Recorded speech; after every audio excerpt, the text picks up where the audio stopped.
Good morning mga kalaps! For today's video, nandito tayo sa aming bakuran para manguha ng malunggay at ng papaya. So ayan, kahit bagong tubo pa lang tong malunggay na to, kakalbuhin na natin. Kasi yung malunggay namin na malaki, pinaputol na ni mama doon banda. Kaya ito na lang yung choice natin para magkamalunggay tayo ngayon. Kaya sasairin na natin yan kahit bagong tubo pa lang. Tutubo rin naman yan. And ito na nga, nakakuha na nga tayo ng mga malunggay. So papunta na tayo doon sa tanim namin papaya na nasungkit ko na bago ko kumuha ng malunggay. Pero bago tayo makapunta doon sa may papaya banda, papakita ko muna sa inyo itong mangga namin dito.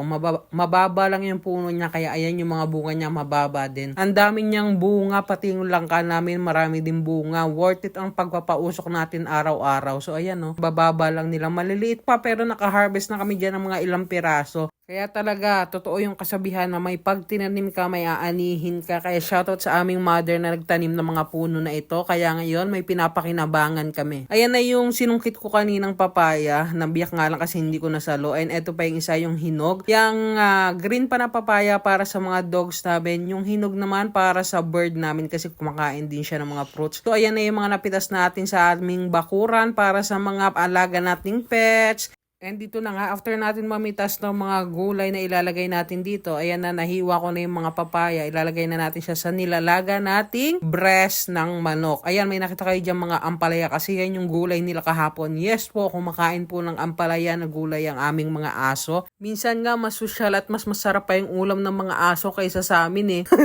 Parehas din ba tayo sa may mga alagang aso dyan? Comment down below kung parehas tayo. Na yan, after kumukulo, na ilalagay na natin yung mga nahimay-himay nating malunggay para sa more nutrients na mga dogs natin. Of course, we want the best for them kaya kailangan laging may gulay ang kanilang mga pagkain. Kasi in the first place, tayo rin naman ang mamumroblema pagka hindi sila healthy and naging sakitin sila. Mas mahal pa ang babayaran natin sa vet kasi ang mahal magkasakit ngayon hindi lang sa tao, pati na rin sa mga hayop.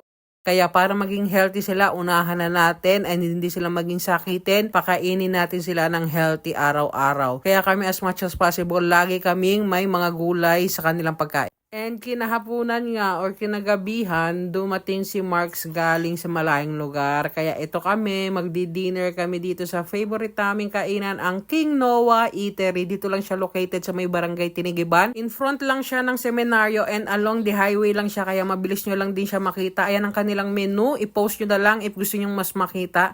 Yan yung itsura ng place nila. Maraming chairs and upuan. Most likely kasi yung mga family talaga yung kumakain dito. And lagi talagang puno ito. Ngayon lang na tiyempo kaming walang masyadong tao kasi medyo late na rin ito. Ang una nga pala nilang isa-serve sa inyo pag umorder kayo ay water and free soup nila. So ayan yung itsura ng free soup nila. And yung menu nga pala nila dito ay more on Japanese. Ayan, mga tonkatsu, tempura. So yan yung lagi naming ino-order dito, yung tonkatsu set nila. Or mas sikat sa tawag na bento box. Ayan yung laman niya, tonkatsu, yasay salad, rice, and fruits on the side. And umorder din kami ng separate na yasay salad kasi favorite namin yung salad na yan. Kaya hindi yan mawawala sa order namin as always. And wait, there's more!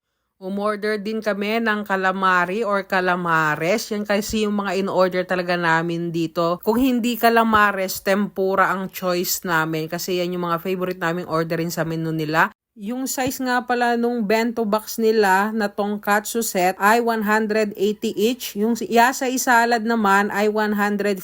Ganon din yung calamares nila, 150 din. So, kayo na bahalang mag-total kung magkano yung nagastos namin dyan. Affordable naman yung prices nila and malalaki naman yung serving nila.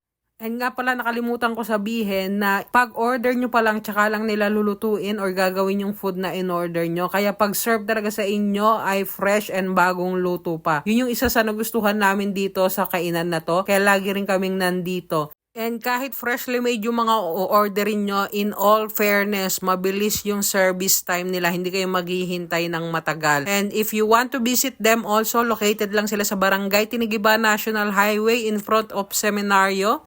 Kaya if you like this video, please like and follow for more. Thank you for watching.